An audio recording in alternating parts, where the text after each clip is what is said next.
only $14.99.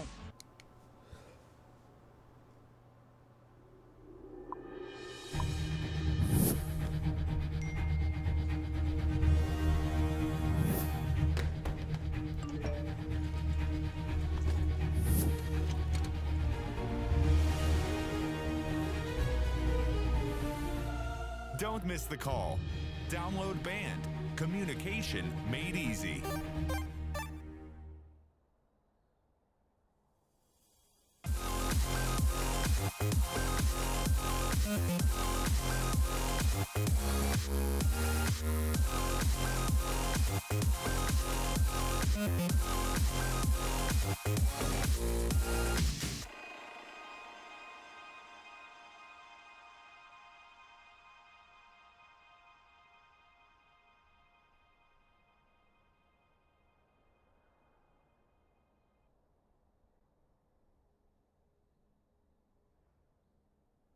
Ladies and gentlemen, welcome to the ULoL Campus Series brought to you by the Collegiate Star League. We have the South Finals for you between number 5 North Carolina State against number 3 Texas A&M. Hi everyone, I am Daniel Deacon Gonzalez, and with me is the Moose himself. It's C-Moose. How's it going, C-Moose? It's going great, Deacon. The Southern region has been an absolute slobber knocker in terms of the bracket, so to crown the regional champion, I'm really looking forward to this. Absolutely. Both of these teams have clawed their way through the huge bracket. Only one game dropped between them all season, and now these are the two teams, the Wolf Pack of North Carolina State up against the Aggies against Texas A&M. Yeah, the Aggies with a storied history throughout the ULoL Campus Series as well as the NACC back in the day. We're on to the picks and bans and an instant Shen band away. Now, Deacon, look at the picks and bans. There are some very high-profile players here at this point. You know, the teams are essentially all Diamond 1 Challenger Master Tier players. Hani's Bard is something that we have heard legends of and has shown up on the CSL before, the CSL stream before, so I'm curious to see whether or not that gets banned away. So far, though, Shen, Rumble, and a Caitlyn ban. So 2 top lane picks and an AD carry out of the gate banned away.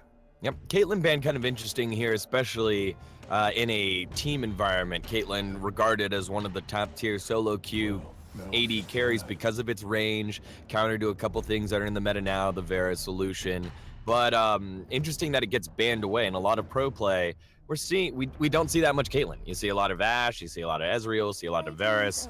So Caitlyn getting taken away here as Texas A&M comfortable on the other AD carries, and it'll put a little bit of pressure on North Carolina State as we have 2 more bans coming out, a Zac ban and Ahri ban. Zac kind of showing up lately in the hands of a great Zac player can be devastating, and Ahri, the playmaking mid laner, getting taken away.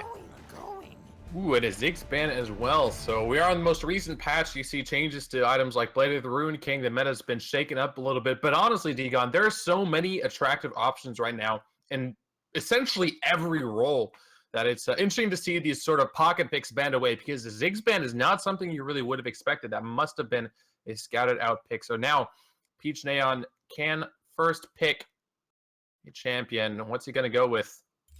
Mid laner, jungler, a Galio. Interesting. I don't actually know if he would lock this in, but that would changes. And personally, in my experience, he has quite a bit of damage, so that could actually be a legitimate hover. Yep, I played with the Galio support. I mean, it worked so out. Strong. It was very interesting the way it worked out. A little bit of a dash in between, the gust that's landing in the middle. It does a little bit of AoE damage. So it's been very interesting to see a Galio. Surprised that we're not seeing a Lulu or something like that. Oh highly my goodness, regarded as one of the top tier supports. But yeah, Galio going to be locked in here. All right, so unless that's a proxy pick, but I pray to God that's a legitimate Galio, because that's going to be so interesting. Because now they can flex this. We mentioned, you know, it shows up in the bot lane, but you can also potentially run it as a solo laner top if you like. Ooh, and the rebuttal, Graves and Nautilus instantly locked in. So that's going to be the jungle and top lane for Penguin and Giscard there. That's a lot of engage, a lot of strength. This is going to let Plucked Penguin, who's a Challenger tier player, carry on this Graves if he wants to. Some pretty strong power picks as the options from NCSU. So checking in with the chat, got a little bit of an update. The Galio pick there is actually Lulu. I guess Nah, Peach didn't quite have that, so they were just picking that one away using Galio that makes as so that much more pick. sense. So there it is. Lulu, the first pick, makes a lot more sense. Nautilus and Graves, mainstays in professional play all season long. So that's two very powerful positions being locked in there for Pluckin and for Giscard, as you said. So a lot of other champions left open here. You could go getting that's right. A safe top tier 80 carry. What's left over? Ezreal going to be picked in there. And then Gragas. Gragas seen a little bit of a resurgence here over the past couple of patches. Yeah, he's very good at engaging and tanking up for his team. And judging by the composition, that it looks like Texas A&M is going to build a jungler and or a tanky jungler, excuse me, isn't going to be too bad. So as far as viable 80 carry options that are now on the board, you look at the Ashe, potentially a Jhin or a Lucian would be like the top 3 picks available to Johnny in 2017 right now. If you wanted to, he could bring something more crazy out. But I think if you have a Graves jungle as well, adding the Ashe into that to have a little bit more long range engaged through the ADC role, having a little bit more utility in that role is actually a pretty smart decision. And then also potentially have engage if they go with the Twisted Fate too. And right off the gate, Dagon, that would be so much global presence. There'd be a lot of global presence here. Oh no, and there it is. Ooh, There's the Bard you'd been talking yep. about. Gonna get locked in there for Hani. And that's a very kind of pokey engage lane there coming from Bard and Ashe. Very powerful level 6 with the Tempered Fate and Enchanted Crystal Arrow. So something to watch out for. Ezreal's gonna have to save his shift for one or the other. Yeah, and it's interesting too, against the Lulu Ezreal lane, there will be a lot of trading back and forth, I'd imagine, or at least in terms of the poke potential. Both Lulu and Ezreal can do a lot of retaliation sort of poke, but they have to land a skill shot, whereas Ashe with their 600 range, whereas Bard with that auto attack that's empowered as well because of his passive, they're going to have a little bit of an easier time poking in that lane. Not to mention, yes, the Lulu can shield one of the champions in the lane, but she's not going to be able to sustain like a Bard can. So we might see some early pressure from the Ashe Bard lane coming up there. And the final lock-ins for Texas A&M are going to be a Syndra and Renekton. So a pretty standard composition across the board for them. Renekton getting locked in here against the Nautilus. So aggression against defense here in the top lane. What I like about this, though, it leaves Shadow Vision on the counter pick. And it seems like everyone else got something that they wanted for an NC State. Like you said, a strong standard composition. The Syndra will be coming out of Chuck Norris, but not exactly something that Shadow Visions plays all that much. Orianna is going to come out, be protective. It's one of his more played champions this season. Surprised we didn't see Talia. There's a lot of Talia being played in the in the champs alike history for Shadow Visions, but they're going to go with the Orianna to stay safe and keep alive against everybody else. A lot of the aggression coming out of Texas A&M's team. Yeah, well, you know, Dagon, it is a best-of-5 series, so we might see the Talia later in the game. When you have these kinds of best-of-5s, it's better not to sort of show your pocket pick ahead of time and leave that for some later games if available. Although the devil's advocate to that strategy is it's the first game in the series. You could try and do whatever crazy strat you have up your sleeve. But I think both of these teams are going to use this match in particular just to scout each other out.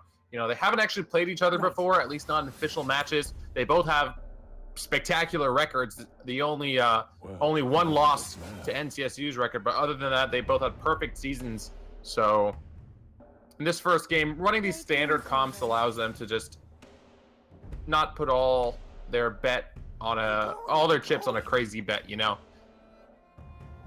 Going all in, possibly, is maybe what we're looking for. Yeah, no, that'd be kind of nuts. So both teams here are going to go ahead and get these champions reselected through the champion select, get ourselves into the game. But really just wanted to talk a little bit about the South region in general. Really wonky kind of bracket because we had one of the top seeds, George Mason University, had to forfeit a game because they weren't able to make it to the game. That was against UT San Antonio. UT San Antonio then got one of the higher seeds. They got knocked out early. George Mason, ranked as a number 16 seed, number 18 seed, was just bonking off all of these other Texas schools. And finally, the reign of Texas was reeled back in through Texas A&M. Well, the entirety of sort of the 2017 ULoL Campus Series, excuse me, has been absolutely nuts. In the playoffs, in the other regional championships, right now, RMU is out. They're in the wild card bracket. UBC is out. They're in the wild card bracket. The Southern Regional bracket was insane. Like, just sort of an unpredictable season. And it's cool to see it culminate with these finals where these two teams, one of these teams as a legacy team, and the other one the sort of up and comers, to see them clash here. Because I would definitely give Texas A&M the history advantage because they have been competitive in Collegiate League of Legends for years. But NCSU, they want to take this, man. They want to go all the way. And one of the things I've liked about NCSU is that the Wolfpack have played with a variety of different champions. They've played with a variety of different play styles, and I've thoroughly enjoyed going through their match history, rewatching how they go ahead and build around different players that are hot at one point or another. Especially the last game, we were on the Burger hype train for University of Georgia. Burger is an explosive mid laner. Sorry, Burger, you're not dead. Other than in our hearts. For University of Georgia, great player. And he got absolutely just stopped by Shadow Visions and the gang. 2-0 victory for NC State in the final four of the Southern region. So all these teams have done great jobs of just getting their way through the bracket. So again, a lot of Virginia teams in the way for Texas A&M. They had to go through VCU, then they went through UVA, and now they went through George Mason, and now they're going just a little bit further south to NC State. Texas A&M here. Like you said, the Virginia Killers, they want to broaden their horizons to also be the North Carolina Killers. One of the most... the Tobacco Killers. Oh, goodness. I mean, the entire Southern region has a lot of history there. The legacy that these guys have had, players like Chuck Norris have been around since like 2013. So for them to make it to the playoffs and then the actual finals is huge. But you'd imagine that they want to go to the land. They want to bring it all the way. And for NCSU, you have crazy players like Hani on this Bard. You know, that's a person to look out for because in nearly every series that Hani has played, when he has played Bard, he's forced to ban out in the next game. So that's something that Texas A&M might know of, but it's still not anything you can prepare for until you're actually playing against that player who's so proficient with that champion. And we've seen in a professional capacity, we've seen Bard players fail before. Matt, well known for his one-trick Bard for Team Liquid last season, and kind of fell apart against CLG. And I really think Matt's never been the same since he fell apart against CLG in spring 2016. You know, but either way, we'll get to see how these matches shape up. So with 30 seconds left, let's go ahead and give a couple of shout outs to our sponsors that allow us to get this broadcast going. Thanks so much to Band Gaming, the primary social app of the Collegiate Star League, with many features as creating groups, boards, calendar functions, polls, chats, and of recently call functionality. Band is a premier social experience for you and your fellow gamers alike. Find out more at band.us/home or find them on the Google Play Store and the Apple App Store. And make sure to join the CSL community at band.us/@C-Star League. Twitch.tv, thanks so much to Twitch, our broadcast partner for the Collegiate Star League. It would not be possible without Twitch. And finally, Azus, thank you so much for joining the CSL family for the 2016 season, provider of everything esports, from all their wonderful products such as monitors, laptops, routers, graphics cards, motherboards, and more. Don't enter your next battle unless you're equipped with Asus. Give us one quick second, and we're going to go ahead and take a break as the players load into the Rift for the Southern Finals of the Collegiate Star League. It's going to be NC State against Texas A&M. We'll be right back.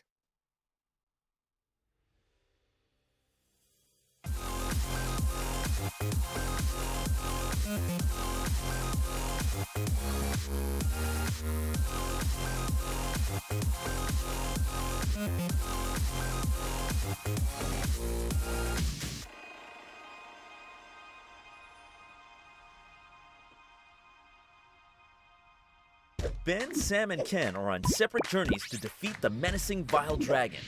But let's just say luck isn't on their side. If only there was a way for them to find each other and band together. Well, that's why there's Band. It's a mobile app that allows people to come together using common interests. With Band, you can find fellow gamers, chat, schedule gaming sessions, and conduct polls. Stage epic battles with friends while sharing videos and photos along the way. So try Band today. Band. Be together. 30 seconds until minions spawn. All right, welcome back to the Collegiate Star League Southern Region Finals. As we do have a little bit of shenanigans coming out of North Carolina State. The Wolfpack trying to get some deep vision. They go 5-man bodying into the jungle. But doesn't look like anything other than a little bit of vision traded. So we'll go ahead and take this time to introduce our teams and players. And we'll always start, like we always do, on the blue side. It's Texas A&M, number 3 seed in the Southern bracket. In the top lane, it's going to be Peach Neon on Renekton. At jungle, it's Glory Impersonator playing Gragas. In the mid lane, it's Korea Bread playing Syndra. And at AD carry and support, it's Chuck Normus and Bot with the B here. We'll call him Bear. Bot with the Bear on Ezreal and Lulu, respectively. And on the red side, we have NCSU, North Carolina State. Our Discard on Nautilus in the top lane. Plucking Penguin, rocking that Graves jungle. Shadow Visions on Orianna. Oh, a 6-stun in the ball lane, brought to you by Hani. And Johnny in 2017, lol. So, a pause right off the bat. Seems like one of the players is lagging a little bit. Perhaps why they couldn't dodge that stun there, perhaps not. Still, that was some nice harass there from Hani. Yeah, it was, but it did look like Chuck Normus kind of disconnected a little bit, had a little bit of an issue with moving. Yeah, that can make it hard to dodge skill shots. Definitely, but either way, we didn't really talk too much about how these team compositions, what their win conditions are, and how they interact with each other. So why don't we start with that? Looking over on the side of Texas A&M, you got an Ezreal there, and the Lulu in the bot lane. A lot of poke. Kind of want to go ahead and get that poke into a little bit of bullying. Syndra in the mid lane, level 6 potency all over the map. Glory Impersonator in the jungle, and Peach Neon in the top lane. How do you see these guys playing their team composition out? Yeah, so it depends on whether or not Ezreal goes Muramana with the full blue build. You don't really go Iceborne Gauntlet anymore. It tends to spike in the mid game, and honestly, the mid and early across the board for Texas A&M is going to be pretty strong. Renekton will act as a capable bully. Syndra is going to be very strong and can bully this Orianna out. But on the other hand, NCSU, their lanes aren't weak either, and their late game is absolutely fierce. Being able to engage with the Tempered Fate with an Enchanted Crystal Arrow. Ooh, Chuck Normus getting stunned up there. It's kind of the traditional early game versus late game scenario, and Texas A&M, they're going to have some avenues in the late game. You can try and play around the Ezreal or the Syndra, have them hyper carry and protect them as well as you can, but it might still be testy if we get to that 6-item build phase. Yeah, if it does go late game, both team compositions can be potent, but I just feel like there's a lot more engaged, and especially long range engaged coming out of Hani.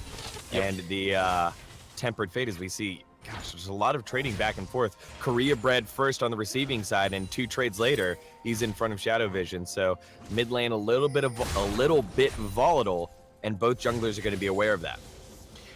And I'm keeping my eye out for the mid lane because these 2 players are some of the highest rated players on their teams. So the impact they can have here, if either one is able to get a solo kill or roam around and snowball the other lanes, is going to be very significant. Another matchup to look out for is this Graves versus Gragas jungle matchup.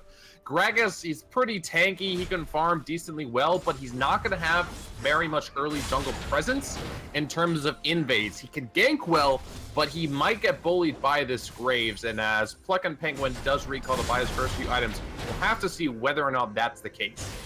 A little bit of trading there in the top lane. Nice anchor landing onto the Renekton. Peach Neon trying to do his best to farm up under tower, and relatively solid scores all the way around. And that was something that we could kind of tell when we had a much larger skill discrepancy, rank discrepancy between universities, CS score. And right now, the CS is basically laning the way it should for all teams, except in the top lane. I'd expect Renekton to be able to bully the Nautilus a little bit harder, therefore find a lead, but on the bot side, I expect Ezreal to be behind a little bit, and with the potential of poke coming out of Bard and Ashe kind of showing itself. It's interesting because in the bot lane, the Ezreal has already popped his 1 potion, but Ashe hasn't popped any of hers. So they definitely have more effective health if fights break out. But look at this Gragas roam. He's going to go over into the brush, looking for a gank here on the bot lane. Oh, yes, he is. But now's a good bait out of Chuck Norris and everyone else. Johnny in 2017 forced to back up. Hani forced to flash too. Both very low. Cosmic Binding not going to land on anything there. And so a successful gank burning 3 summoner spells of the bot lane of NC State. A successful gank, yes, but I almost wonder whether or not they actually could have killed the Ashe. The focus was initially on the Bard from the bot lane, whereas Glory Imperator, he dove onto the Ashe instead. That being said, though, they still traded the summoners incredibly well, so you can imagine, especially because neither Bard nor Ashe have any inherent mobility, that Gragas is going to come back in the next few minutes and try and take advantage of that first gank. Absolutely, and Graves has knowledge of that now. Graves, during that time of the gank, was in the mid lane looking for something onto Korea Bread. Korea Bread, very smart, knows that the bottom side of the map was getting the pressure from his own jungler, so he stayed under the tower and played safe. Shadow Visions wasn't able to take advantage of it, plucking Penguin not level 6. And so that's really how you play it out, how gank should go. Even if the gank isn't coming to your lane, the knowledge that your jungler isn't around should force you to back up until you find the other jungler, and that's exactly what Texas A&M did. Look at Glory Imperator. He just dropped another ward on the red side jungle of NCSU, so he's going to have so much knowledge of where this Graves is going. That being said, though, because he had that initial gank and he is on a Gragas, he is falling behind slightly when it comes to actually farming those jungle creeps, but you got to wonder, with that pink ward set up there and the other ward deep in the enemy jungle, he might be trying to set up a play in the next few minutes. Might be trying to set it up. Indeed, just taking a look at the score here, 7 minutes into the game. We've got only about a 500 gold lead here, but now Korea Bread getting shockwaved there. A little bit of calculated aggression, possibly just getting Korea Bread low so that Pluckin' Penguin can come in and clear out the way for Shadow Visions with the collateral damage. We do see the Graves coming on the top side of mid lane, actually starting to wrap around on the mini-map as we continue to pan here on the bot side, but I'm sure the camera will let us know when action's going to be happening. But, you know, Korea Bread is playing very aggressively, knowing that he's very low. Does have Gragas there to help him out, but kind of greedy here to stay in CS. Yeah, this gank very likely will not work, especially because now it's so telegraphed. We see a Cosmic Binding barely going wide in the bot lane. Looks like Glory Imperator is just helping his buddy out.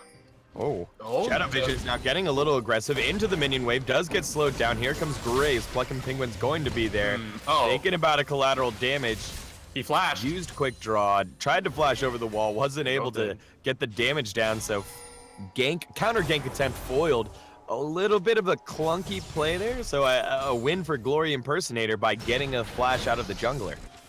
Well, I don't know if directed cam cut off at the exact wrong moment, but what ended up happening was Korea Bread traded flash for Pluckin' Penguin's flash. So it was actually a jungle for mid-flash trade. And overall, I think that's okay for Shadow Visions and Penguin, because you saw Shadow Visions playing more aggressively. Korea Bread was consistently out of mana, and actually the Orianna is up in farm now. It's a skill-based matchup when it comes to Orianna versus Syndra play, but the Syndra certainly has the tools required to beat the Orianna. The fact that Korea Bread is behind right now, that's definitely a win for NCSU. Win so far for NCSU, but just kind of a slow game overall for both teams here. The summoner spells that were taken earlier by Glory Impersonator in the bottom side are now back up. Johnny and Hani, the Hanis, both now have their flash back up. Now Korea Bread now getting caught out. Here comes Pluckin' Penguin to go clear this one out. Collateral damage not going to be enough. Flash forward going to be the first blood coming out of Orianna.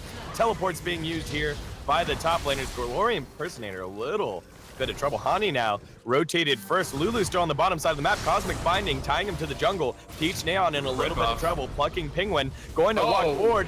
There's a very nice tempered fate, and that's going to be the fate. Or maybe is it? Glory Impersonator going back in. Very low. Renekton able to turn this one around. Long range Ezreal shot. Going to pick that one up. It's a 3 for 2.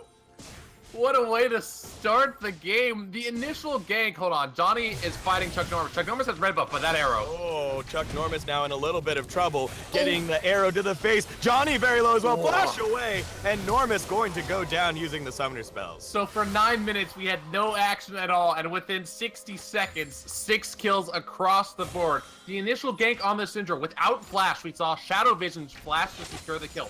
Very, very simple. But then the 2 teleports came down, and the way Peach Neon path did not expect the Bard. When you're up against a Bard Ashe composition, they have so much roaming, so much global presence, and then the kills traded back and forth. We saw an amazing Ezreal ult from Chuck Norris to clean up a kill, but overall, still very much in favor of NCSU. Yep, NCSU coming up big there, and just, again, another Shockwave starting that up. Shadow Vision's what didn't have to flash for it to start.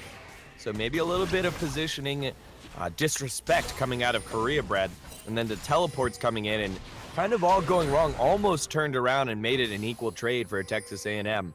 But either way, NC State showing their muscles off of individual play and able to capitalize first. We got to see Hani roam up first. Bot with Bear was just kind of hanging out. So many summoners were used on both sides, but overall, more summoners were used by the Texas A&M squad. I mean, the fact that Chuck Norris used both of his summoners and actually died in the 1v1 against Johnny. This is, the next few moments might be testy. That being said, though, it's a Cloud Drake that spawned initially, so not a very enticing dragon to sort of contest early, because you do run the risk of giving your opponent a chance back to equalize the gold score. Oh, great enchanted crystal arrow. Chuck Norris, you know, he is one of the oldest players on the team and really showed his age with that reaction time there. Forced to go down. There's the shockwave, and Johnny gonna pick up another one. And so solid play there. Big fatty rotations coming out of NC State, and right now Texas A&M looking a little slow. Yep, that's that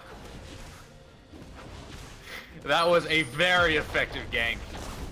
Rolled him up and knocked him down. That being said, though, the two Glory dead going champions- in. Sorry about that real quick. Glory going in. Flash forward, body slam. Going to get taken down there. Hani picking up the kill, and Korea Bread went ahead, used the unleashed power. Just not enough power in that one. Also, a tower getting taken, and this game is completely in North Carolina State's control. Yeah, I was about to say NCSU had pressure bot lane, which meant they were trying to go for the mid turret, but Texas A&M again did not respect the Bard Oriana roam.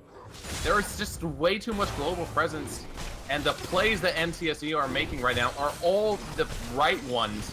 That's a dragon as well. First turret to get the gold off of that. 13 minutes in, 4,000 gold ahead. Beautiful macro.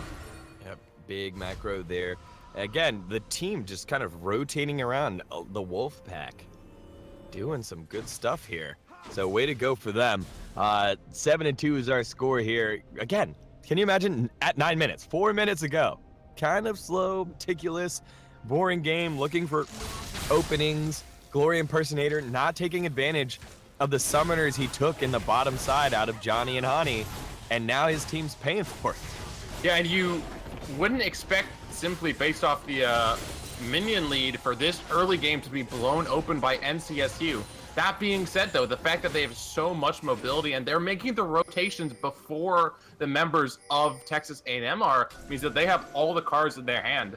Honestly, the early game advantages champions like Renekton or Syndra provide are completely nullified. Korea Bread stunned up. They might actually go for this. Would be a little bit risky since there's so many people. But now, Tamu is on the back foot because they don't scale that well. So this is going to be a tricky situation. Tricky situation indeed. So that Ignite not going to be used for too much, and didn't force Korea Bread to go back. Actually, Korea Bread, look at this, is going to go ahead and rotate to the bottom side of the map. The bot lane of Texas A&M going to match the bot lane of NC State in the mid lane. And again, just a little bit of interesting play here as we do have a gank setting up in the top side of the bat. Peach Neon, oh, interesting interaction there. Does get held in place, then gets knocked up. Depth charge. Collateral damage not going to land there by Pluckin' Penguin. And so gank attempt foiled, but the flash was burned. Now we do have a magical journey. Oh, Glory Impersonator tried to get that one, nothing to it. Oh, Shockwave forcing a flash out of Korea Bread. Wow. Sorry there, Seamoose. Action coming boy. down now. Teleport coming in. And Gizcard going to catch out Glory Impersonator. And he's impersonating a dead person and doing a great job because he is dead. 8-2 is your score. This has been ridiculous as far as control has been. As far as control is concerned, I am completely dumbfounded by the fact that NCSU has made all the right decisions. Going for the Renekton, you didn't get the kill, but he loses his flash, and that's the TP champion you want to make a play with. And then we saw another flash forced out of Shadow Vision's Orianna ulti, and then the teleport coming in from Gizcard, another turret taken, and this has been the kind of game. It's not a perfect game because there's 2 kills in favor of Texas A&M, but NCSU have looked so good in the early game. I'm really worried for Tamu. Yeah, Texas A&M in a little bit of trouble now, but this team, again, a veteran team, does have Chuck Normus leading them, and will be able to go ahead and do their best to claw their way back in it from being behind. And we've seen throughout that teams can go ahead and catch back up. You know, that's the big thing about organized league, that teams have usually a better mentality, have win conditions even when they're from behind. How do we go ahead and work our way back into the game? You wouldn't expect them just to fold up and give up here. Just as a heads up, guys, we do know there have been a few audio delays. Hopefully that should all be fixed and we should all be synced together. But you're absolutely right, Degon. It's 16 and a half minutes into the game. Your opponents have been doing a really good job, but you're not out of it yet. They certainly have the potential to come back here, and they need to answer with some team fights and find kills before they keep losing these objectives.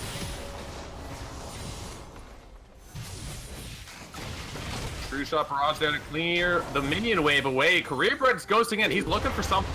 Yep, Korea Bread looking for it. Does unleash the power onto Plucking Penguin. Penguin able to flash away from the explosive cast.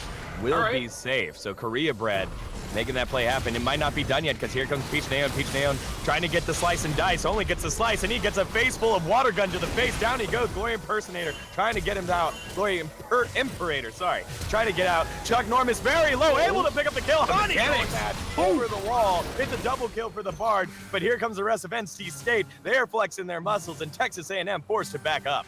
What a shame. Texas A&M, they had a really good rotation trying to force out summoners, and they got 2 flashes, but then the over-aggression, the greediness from the Renekton dive, and that means that NCSU is able to turn around the fight. Really nice mechanics there from Chuck Normus on the Ezreal, but it was not enough.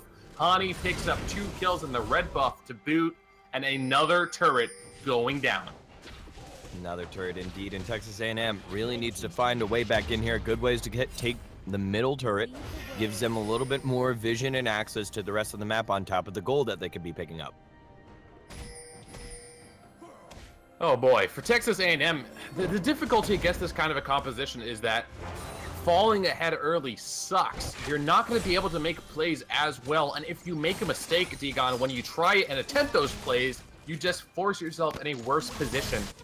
They were able to get out 2 flashes on the 2 AD carries, Pluckin' Penguin and Johnny, but just because the over-aggression there, they were punished really heavily. Now this Drake, they could contest it. As far as Dragons is concerned, you know, the Aqua Drake, the Ocean Drake, excuse me, not incredibly important, but you want to prevent the potential Drake stacking that NCSU is trying to accomplish here. And there are a couple of flashes down, so we'll see what Tamu decides to do. It looks like Degon then might actually contest this one. Yeah, and they're running out of opportunities to contest with the gold lead not being outrageous. And we're nearing 7,000 gold before the 20-minute mark, and Texas A&M really needs to catch a fight. They do know that Nautilus is on the top side of the map. But Yep, no they're not teleport gonna do either. anything for that. But here comes the Enchanted Crystal Arrow. Oh. Great Imperator in a little bit of trouble, forced to back up. And there's a solid tempered fate. Korea Bread and Glory Imperator gonna be a little bit of trouble. Shockwave, and it's a wombo combo. Chuck Norris only able to get away. Peach Nail trying to pick one up, and there it is. Oriana with the double. NC State really starting to close this one out. Firing on all cylinders. That catch there onto Glory Imperator. He thought he took the plant to safety, but instead, he just took an arrow to the face, and then the two-man AoE followed up perfectly by both the Bard and Oriana. Meant 3 kills over to NCSU and another Dragon. We're looking at 20 minutes Egon, and it's not like these players are going to FF, but at this point, you don't have many options. No, you don't. And to be honest, right now, I think we need to go back to school, Seamoose, because just a little bit of scouting that we did seems to be more than what Texas A&M did. Hani making plays over and over again. Egon, you are absolutely savage this match, and I love it because you're absolutely right. Hani's Bard has been not world-renowned, but as far as ULoL goes, he is up there as one of the most iconic sort of one-tricks, or not even just one-tricks, but he's so proficient as a Bard main. The fact that Texas A&M didn't respect that at all is something they are paying for dearly, not only in lane, but also when it comes to the rotations in general. This Bard cannot go through. And that's going to change the complexion of picks and bans throughout. Now that you have to go ahead and get rid of this, does that mean some of those pocket bans that were banned out earlier that seemed interesting to us? We saw a Zach be banned out. We saw Caitlyn be banned out. Those were interesting bans that were like, interesting. That's exactly what we thought right there, just like that. Indeed. We're doing a little role playing there. Quality analysis. So with the Bard getting taken away, what does that mean for picks and bans? Well, the question is, Egon, obviously the Bard has been impactful, but does Tamu respect it enough? I mean, we're still in this game, so theorizing for the next match might be a little bit preemptive, but if they do not respect the Bard and simply let it through, then I'd imagine Hani picks it up again. That being said, though, as opposed to the regular season, this is a best-of-5 match, so there's a lot of room for adaptation from Tamu's side. They've had a very rough start to this first game, but you're still going to have at least 2 more games to play, so they could definitely come back in this series. True shot barrage going to nick Shadow Visions a little bit, but the tower is going to get nicked all the way down. Blue Turret heading on over to NC State, leading their gold into 8,000 right now. And on the bottom side of the map, you have Peach Nail, and that's one of the tough things. When you play the top lane, you play someone aggressive, you're going to go ahead and get bodied if you fall behind. Another way to get bodied is to face check into an Ash Arrow, into a Cosmic Binding, into everything. I love how Hani on Bard has the most kills, or he's tied for the most kills on his team right now. If that's not a sign to ban the Bard away, then I don't know what is. So again, another Shadow Baron Vision's bait. got the... Yeah, another Baron bait coming up, but Shadow Vision's got the counter pick, right? Shadow Visions saw Korea Bread take the Syndra early on, went with the Oriana, and it's paid dividends. And a lot of help from the rest of his team. His kills have been all set up, but either way, he's looked impressive in the mid lane. Yeah, he did really well. Honestly, that Syndra matchup, Korea Bread, one of the highest rated players for the team, wasn't able to find any advantages. And honestly, if I'm not mistaken, actually, and my ULoL history is correct, Korea Bread has played jungle in the past for Texas A&M. So perhaps that's just not a comfortable role he's playing on now. I know he's played mid in the regular season before, but I'm talking about like years ago. He has history as a jungle player, not a mid laner. That being said, though, regardless of what the issue is, his Syndra play so far hasn't been too great, and in lane, he wasn't doing so hot either. So maybe that's another change that Texas A&M decides to do next game. Whoa, Hani able to flash away. Wow. A little bit of an unfortunate play there. Korea Bread trying to get the Scatter the Weak stun. The body slam coming out of Glory Imperator knocked him out of the way, able to flash away, and Hani getting a little bit too free-spirited there around the map. We'll play a little bit safer now without his flash. Yeah, it would have been really unfortunate if the Bard had gone down with the Baron buff up, because he would have stalled his team for a while. But seems as if they're now grouping up in this middle lane. Their top lane is currently pushing. Honestly, the wave management hasn't been too great right now, but they really haven't needed it because they're just rotating the heck out of Texas A&M, and Texas A&M has no wave to respond. So it looks like Sight's on bot lane next. Cosmic Binding just goes wide. Oh, another step there, but now a little bit of trouble. Oh, man. Just awkward, really awkward. Sorry, that caught me out of trouble. Both teams really awkward. Flashed away by Johnny, which is then forced to flash out of bot with a beer. And now the bottom lane turret will be going down as well. Tempered Fate not going to land on anything. Anchor Tow's not going to land on anything either. And the siege, the march down the bottom side of the map continues. Both teams now positioning themselves. Under tower is Giscard. He's going to take a couple tower shots. Coming around the side is not going to be too much. Chuck Norris is the only one getting hit by the shockwave. So these are a lot of spells that are down right now for both teams. And that's going to allow the advantage of Baron-empowered minions to continue working. Yeah, a juicy True Shot Barrage landed onto the squishy members of NCSU, but Giscard was tanking so heavily, and there was nothing they could do. Flash in, not able to confirm the kill, but the tower is down. Tower is down. Nice explosive cast spreads everyone out. But really, where's the damage coming from? And the answer is it's coming from nowhere, because Chuck Norris goes down. There's Pluckin' Pigwin picking that one up. Korea Breath the next to fall. And there it is. NC State number 5 going to be taking game 1. NCSU saying they're not from Virginia. You can't take them down. They are from Carolina. And what an opening match. Less than 26 minutes. Complete domination. NCSU up 1-0. Surprising stuff coming out of here from the Wolfpack. The Aggies really have got to go ahead and regroup and figure this one out. This is their first game loss all CSL season. And that's incredible. That was one of the cleanest games I've seen in the CSL. That might actually be my vote for the straight up cleanest game. That wasn't by teams that were disproportionately rated in terms of elo, you know. Both of these teams, at least on the surface, their players are around the same skill level, but NCSU took them apart piece by piece and dominated them in this first game. There's more to play. It's a best of 5 series, Degon, so they definitely have opportunities to come back. However, after a loss like that, it can get you down. It definitely can get you down. And you know, Texas A&M, one of the mainstays in the collegiate scene of esports.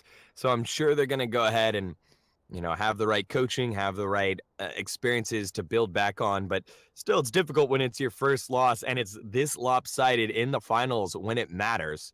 So we're going to go ahead and take a very short break here.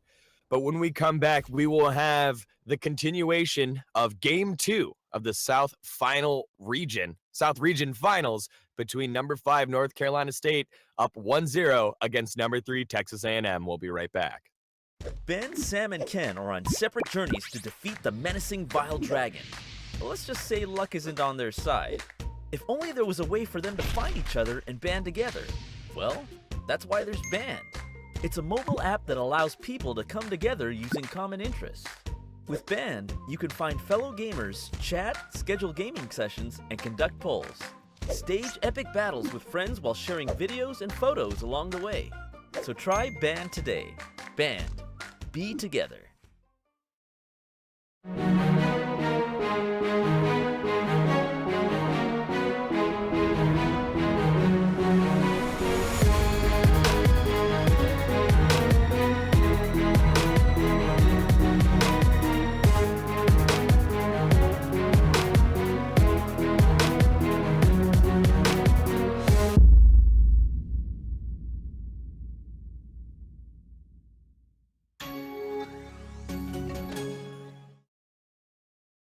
Only $14.99.